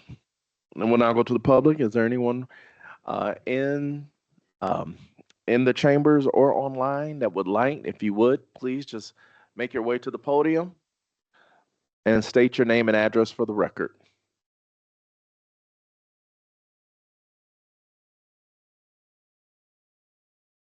Good evening. Good evening. Good seeing you all. Come on up, Patty. My name is Patrick. My name is Patrick Shelton. I'm the current president of the Rum Village Neighborhood Association. My name is Patty Hiddle, and I am the current treasurer of the neighborhood. Could you please give your addresses, please, for the record? 1624 South Scott Street. I've lived in the Rum Village area all my life, so I'm a fixture there. 1525 Webster Street. All right, thank you. All right, go ahead, sir. I would just like to say, Patty and I have been members of the Rum Village Association. Patty probably for 30 years and me for probably 40, somewhere around there. We've seen things come and go. We've seen plans over those years, and we've sat back patiently. And we, excuse me, we watched the West Side get Martin Luther King Center. We watched the Lake, as they call it, get Charles Black Center. We watched the Southeast Side get a center. Finally, finally, the Southwest Side, South Side. Sorry, Karen. Hey, Yeah, I've earned that right. And we just want to say that we'll be looking forward to the renovation and the work that's going to be done. And we appreciate you folks for really seeing the need and listening. And we thank our previous council person, Mr. Oliver Davis. Yeah. Thank you for your work you did in the 60s. And our Thank current you. Sheila Netskotsky, we thank you very much for the hard work. She knows the meetings we've had, and we just wanted to make sure that something happened before we got too old to There you enjoy. Well, Go ahead, Patty, say something. Thank you very much. I just want to talk a little bit about the Microphone history. down. Oh, there you go. There you go. yeah. I just want to talk a little bit about the history of the neighborhood association and how I got involved in it. I had the privilege of being the first coordinator in Rum Village for the partnership centers. If you remember back in the day when they started the partnership centers, the partnership center brought a lot of neighborly neighbors together. Patrick was one of the original board members that brought the Partnership Center to the Neighborhood Association. And they grew and they developed, and it went from a group of 6 people from the Neighborhood Association that were the partnerships and committee to 2004, where there were probably about 250 active people in that small little group. And so, but now, because there's no focal point in Rum Village, there's no place for someone to meet with an officer if they have an issue.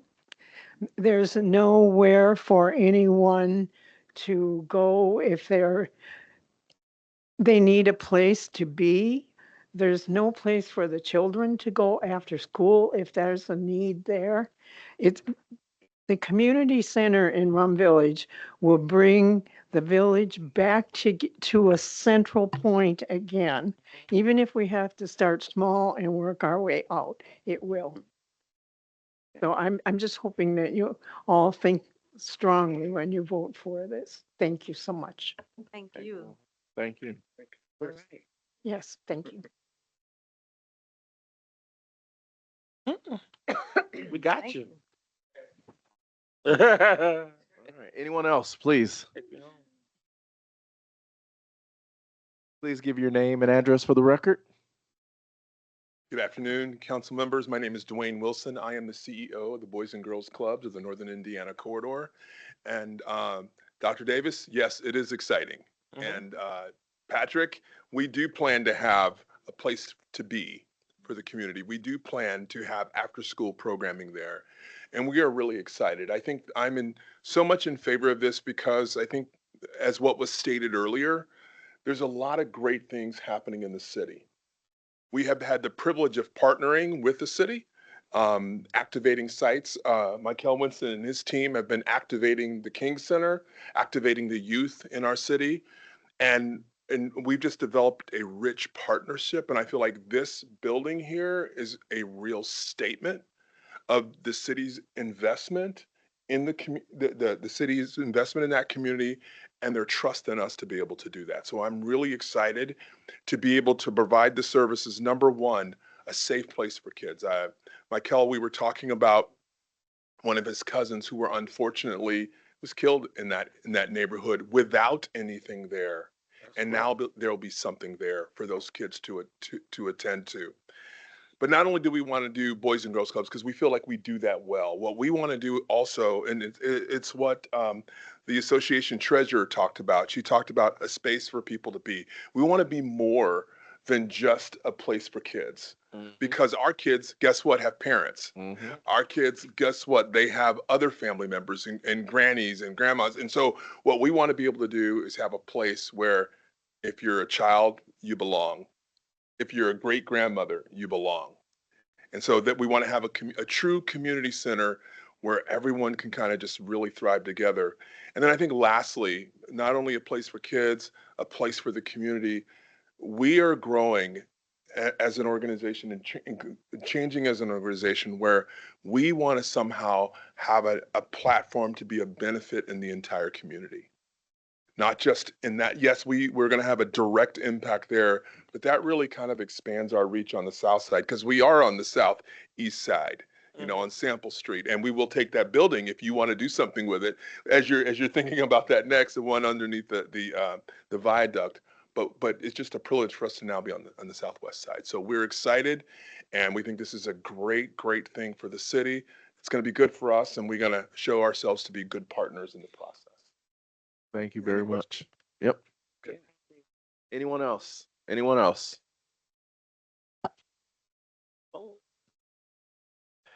State your name and address for the record, please.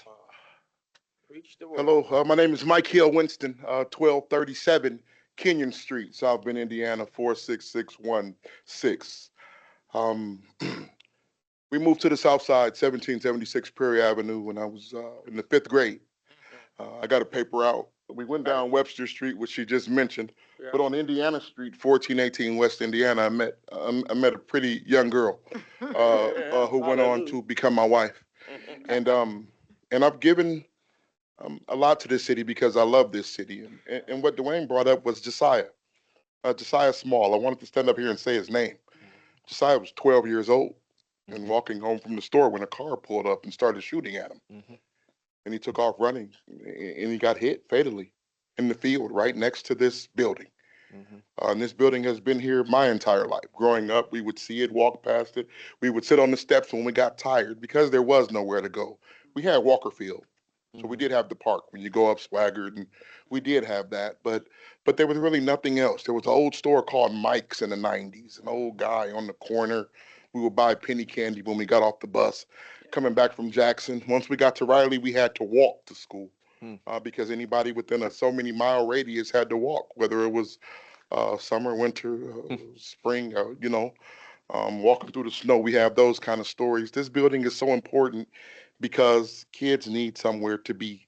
Families need not just a resource to be available, to be accessible, but someone to be there, to guide them, to show them how to access that resource in a way that's sustainable.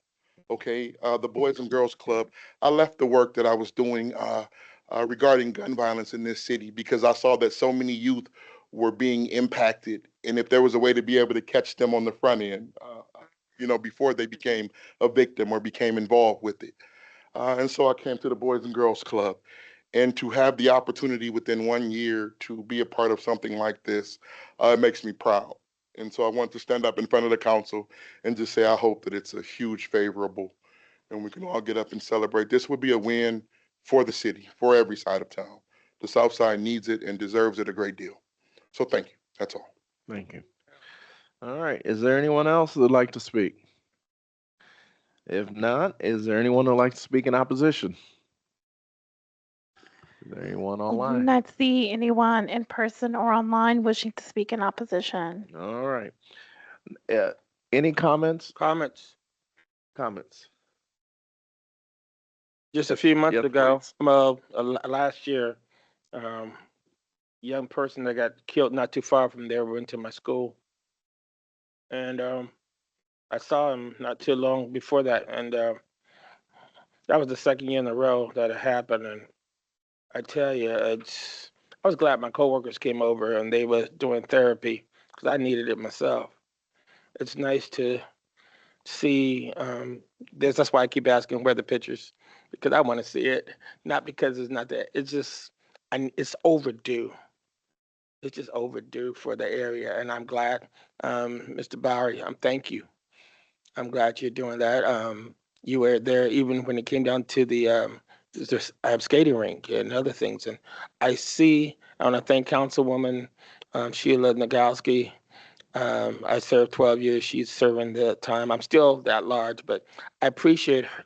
It didn't let down when I left out of there at the seat. She continued to take it and take it to another level. And I really appreciate that because sometimes when you leave out of a seat, it drops.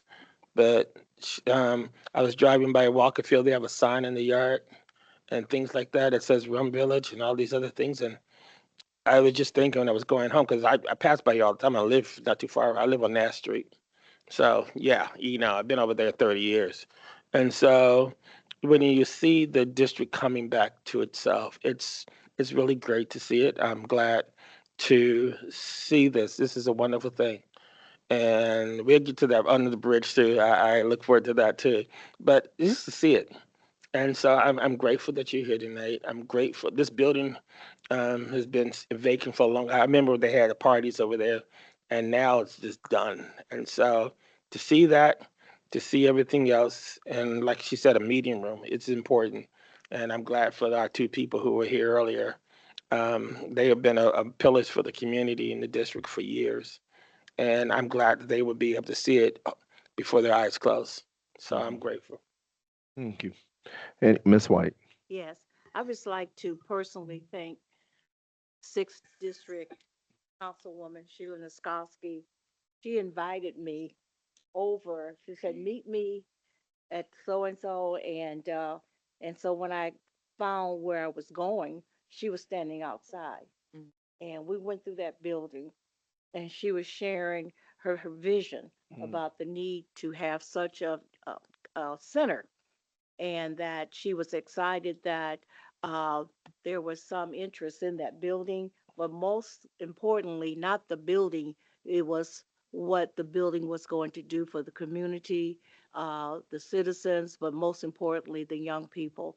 So I'm excited to see, the vision come to fruition, and we'll go back and stand outside again as those kids come up them steps, okay?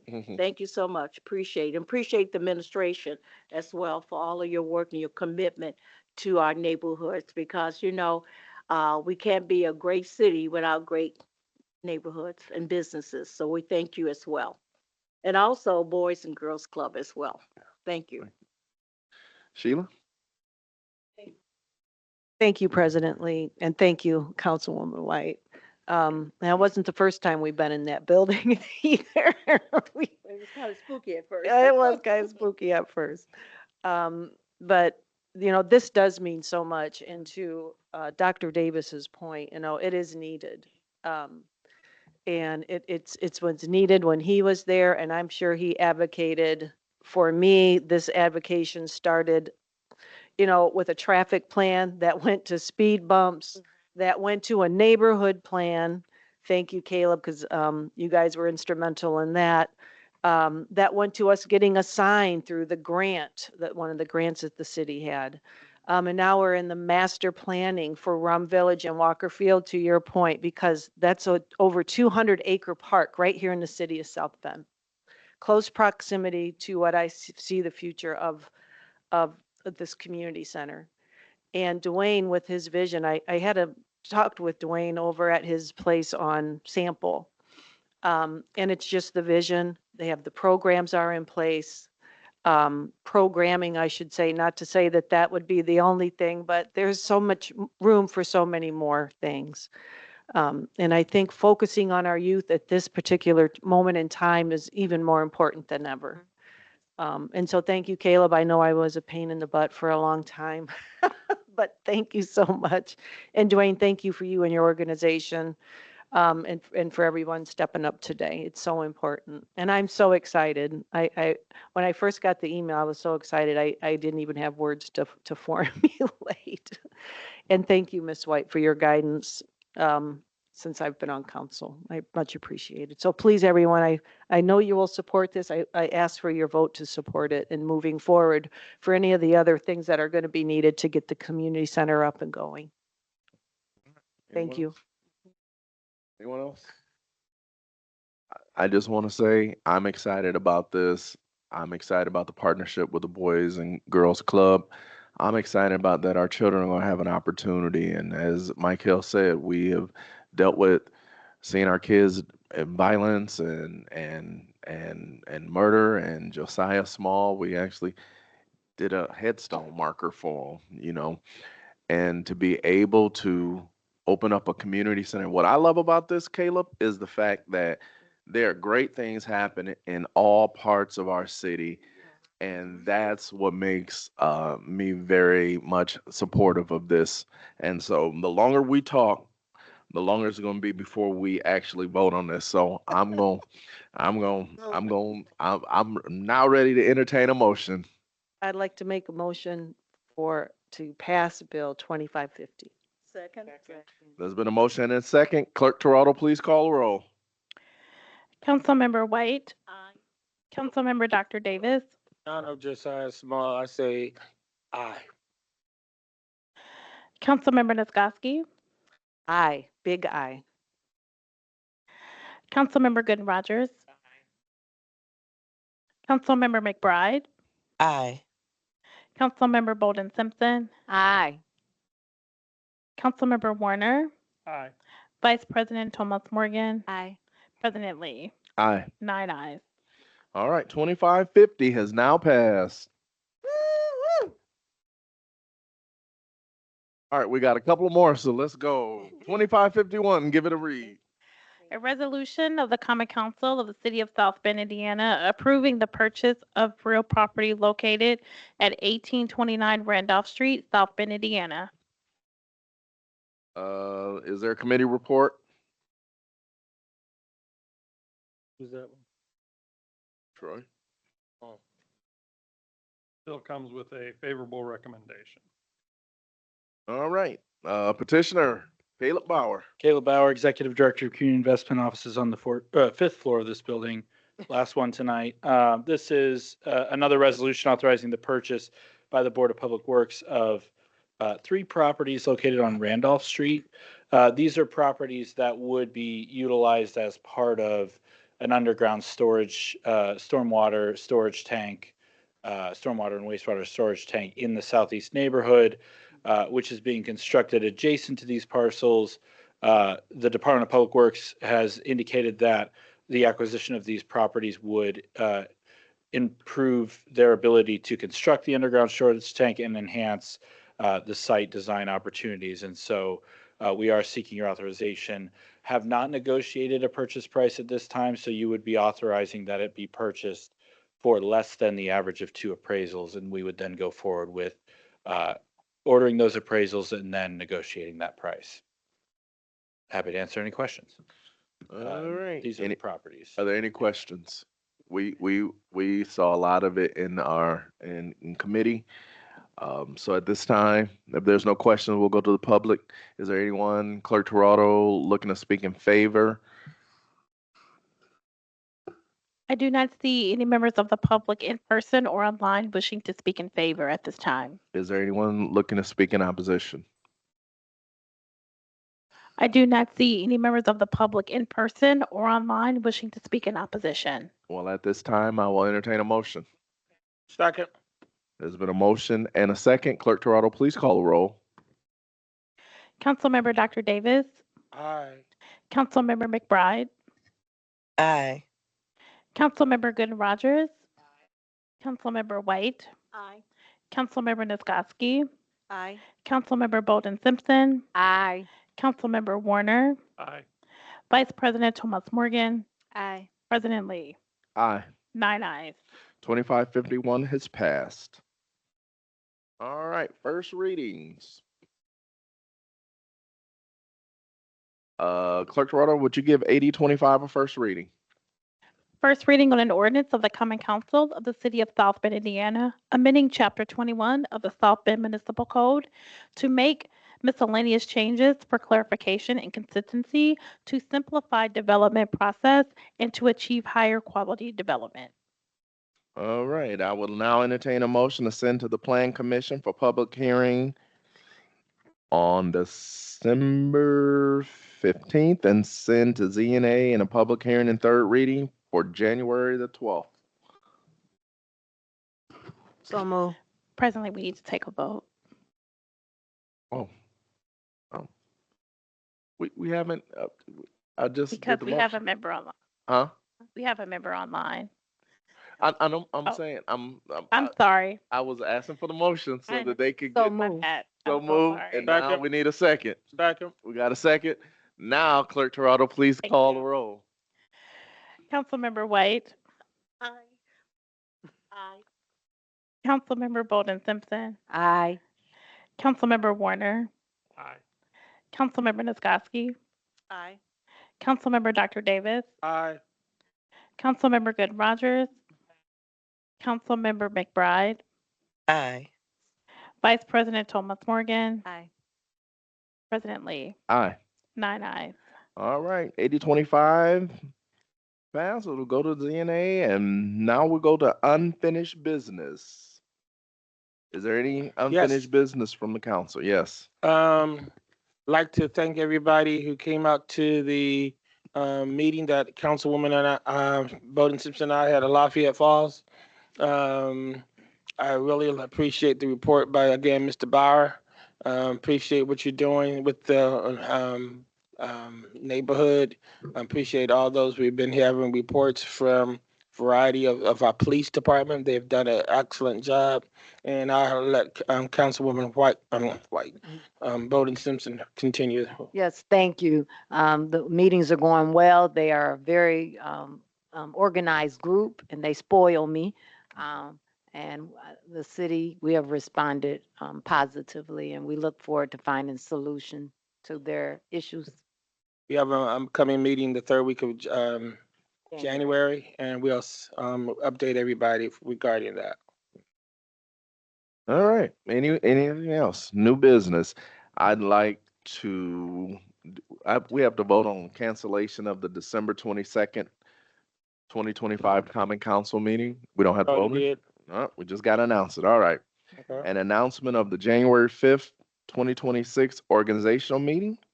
Those of you who may be interested in being in leadership, this is the time to start thinking about it. Yes, ma'am. I just have an announcement to make after this one. I have an announcement too. Okay. Okay, announcements. Just wanted to just express my official condolences regarding the passing of former South Bend police officer Phil Trent.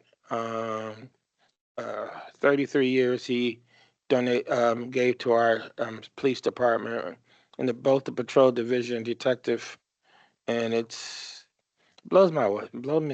blows me away. People passing like this. There's been so many, and so I mean, today we had Mr. Hollis Hughes' funeral. It's just it's just something. So again, I just wanted to offer officially my condolences to South Bend Police Officer Phil Trent's family. Anyone else? I'd Yes, ma'am. like to, you kind of touched on it, extend condolences to the Hughes, Hollis Hughes family. His widow, Roxanne Hughes, serves on the Community Police Review Board, and we are very sorry of his passing. Pray for his family. Mr. Hughes was an instrumental part of me getting into Ball State. Was a great man and great representative. Clerk Toronto. I just want to remind council members that earlier, I think last week, we sent out an email regarding your end of the year committee reports. And I'm asking for those to get to me a draft on Friday, February 12th. There's a few ways that can happen. We're more than happy to complete those reports for you. You just need to let us know, reply to the email. We'll draft it, send it to you, you approve it, and it's done. We just want to make sure we get those up prior to December 31st for public view. All right. Thank And then you. also, you done? We want to congratulate the Police Athletic League. They did an awesome job with the scrimmage of kids boxing, and the young lady Royalty, who was 8 years old, who was shot in the head, and they didn't think she would make it. She did the Pledge of Allegiance. It was a great night, and so we want to congratulate Captain Herring and all of the police department and all of those that are involved in the Police Athletic League. It was amazing. Another great exhibit and a great thing that our kids are doing in our community. So we thank you. All right, privilege of the floor. And we're out of here, everybody. Disrespectful, rude, or disruptive speech or actions will not be tolerated. Such speech or actions, as well as verbal attacks on any person, may result in the individual, without notice, forfeiting the remainder of his or her allotted time. Individuals who wish to address the council must state their name and residential address. Individuals will be limited to 3 minutes only. The maximum time limit for this portion of the meeting shall be 30 minutes. Individuals shall not be permitted to address topics which the council has heard previously on the agenda. The council president may assign a topic raised by individuals during the privilege of the floor to the appropriate council member and/or request the city clerk to contact a member of the city administration for review, and topics assigned shall be responded to at the next scheduled council meeting. Is there anyone, Clerk Toronto, that would like to speak at privilege of the floor? At this time, I don't see any members of the public in person or online wishing to speak under privilege of the floor. All right. If that is it, everyone, has been a pleasure serving as your president this year. And thank you all for all your time, your talent, and your resources. And again, if we can't agree, we can at least do it respectfully. And that has been the theme for the year. So thank you all. God bless you and have a Merry Christmas. And we will see you in 2026. Meeting adjourned.